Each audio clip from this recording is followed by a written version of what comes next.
LeBron is a god, bro. Oh my God.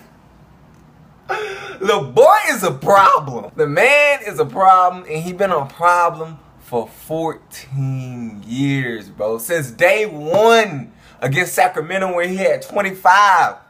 He been a problem since day one, man. Eastern Conference playoffs, bro. Game 3, Cavs, Pacers. And, you know,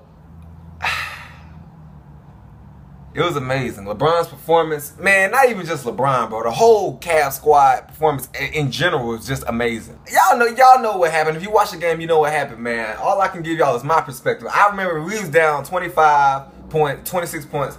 And I remember I was just laying down, bro, like, all right, bro. The Pacers got this one. They got this one. It's going to be 5 games, bro. But then we started making shots. Now all of a sudden, that 26-point lead is 22-point lead, 20-point lead, right? So we dropped the lead down. Cavs dropped the lead down, and then boom, Lance Stevens check in and the lead right back up to 20. I'm like, okay, whatever, man. They got it. They up 20. 4 minutes left in the third quarter. They up 20. All right, they got it. But by the end of the third quarter, that 20-point lead was down about 7. And I remember when we was, it was like an 18-point lead, right? And I remember thinking, like, if the Cavs can get this thing back to like 12, they'll probably win this game, man. I'm telling you, bro, that's the difference between LeBron, when LeBron take over and anybody else take over. Like when I see like Steph Curry take over games, or when I would see Kobe take over games, or whoever, they would always take over games from the aspect of they was just high volume shooters, so they would just make shot after shot after shot. That's how they would take over games. LeBron, this is why I put LeBron on a different pedestal. He take over the game from a completely different aspect that doesn't include just scoring. I mean, he's scoring at a high volume, combined with the fact that he's getting boards and he's pushing it and he's finding open guys, and the open guys are making shots. Like he's getting boards, assists, points, he's getting steals. I mean, he's just completely draining the life out of the gym in Indiana, bro. And that's the difference, man. LeBron take over. When he take over, it's not just because he's just getting bucket after bucket. It's because he's doing everything. He taking over everybody's duties. And I try to tell people, everybody can't kick it to that gear that LeBron can go into, bro. Because everybody go into this zone, right? But it's like LeBron can go into this zone that I call God mode, right? And when LeBron go into God mode, ain't nothing you can do about that, bro. You just gotta pray that he miss. God mode, the first glimpse of that God mode, bro, was Boston Celtics, man. Game 6 in the Eastern Conference Finals. That's the first time I ever referenced that. Like he was playing like a god, like the god of basketball. Like there was nothing Boston could have done that day, bro. Like their death was inevitable. I mean, the fool had 30 in the first half. He was a man possessed, bruh. So yesterday, and what's crazy about yesterday, that ain't even his top 5. That playoff performance not even in his top 5, bro. Like that Boston performance is better than that.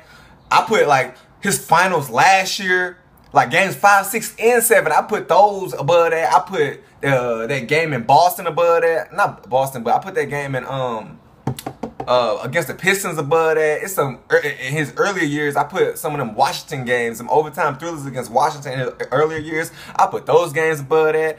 He done had some buzzer beaters that I put above that. You know, I put games. But and the reason is because it was the moment, man. Had that been like an elimination game, then that would have been special. But it was just, had they lost, they still would have been up 2-1, But it was just because in the playoffs, bro, when somebody have a game like that, well, when LeBron have a game like that, because, a game like that, from a lot of people, that's the best game of their career.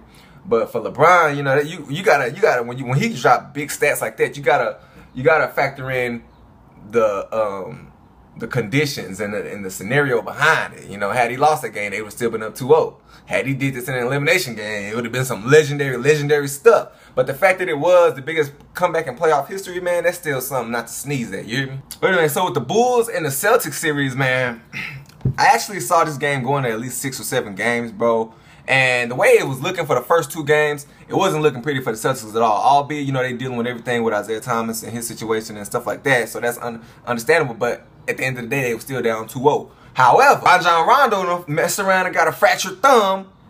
And I don't know if people really think that that's really a big deal, but I think it is, man. Rajon Rondo was running the show on that team. We was witnessing playoff Rondo, Boston Celtics Rondo. And now I'm watching a game right now, and the Boston Celtics only up 3 when they just had a 20-point lead. But it is what it is, man.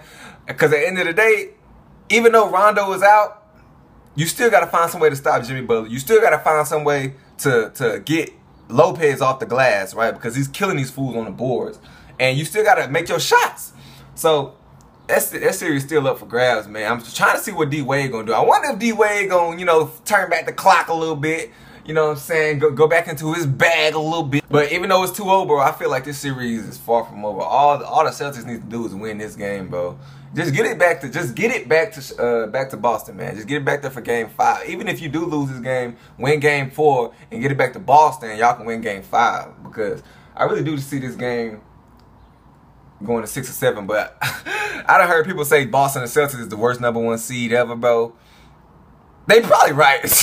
Now, mind you, when people say they probably the worst #1 seed ever, it's not because they got a sorry team. Because how can you be a sorry team with a #1 seed? It's because everybody knows that they don't have a chance at beating LeBron. Y'all know LeBron is the finals. Y'all know LeBron is the Eastern Conference. Everything the finals literally been going through LeBron since 2008, 7, 8, or 9. One of those years, because every team that's been in the finals has either had to beat LeBron or it's been LeBron in the finals. You see what I'm saying? So it's not because they suck or anything. It's just the fact that nobody believes that they're gonna beat Cleveland. Nobody. Like when Toronto, not Toronto, but when Atlanta was the #1 seed that year, they won about 61 games. There were actually people, even me, I was like, they might be. Nah, I'm lying. I'm fronting. I knew they weren't gonna beat us. But there were actually people who made the argument that Atlanta had a chance at giving Cleveland some problems and beating Cleveland. When Indiana had that #1 seed a few years ago when LeBron was in Miami, there were people who made the argument that Indiana could beat Cleveland. And I'm not gonna lie, they had the roster for it. They were bigger than us. They had some guys, you know what I'm saying? But that's what it was. But this Boston team against LeBron, broomstick, shorty, broomstick. But yeah, that's just my take, man. NBA playoffs, man. You know, later on, I'll give y'all some Western Conference updates. But y'all stay tuned, man. Subscribe to my channel if y'all like this video. Guys, kings, and queens, remember to love somebody, hug somebody. You here today, you going today, man. I'm out.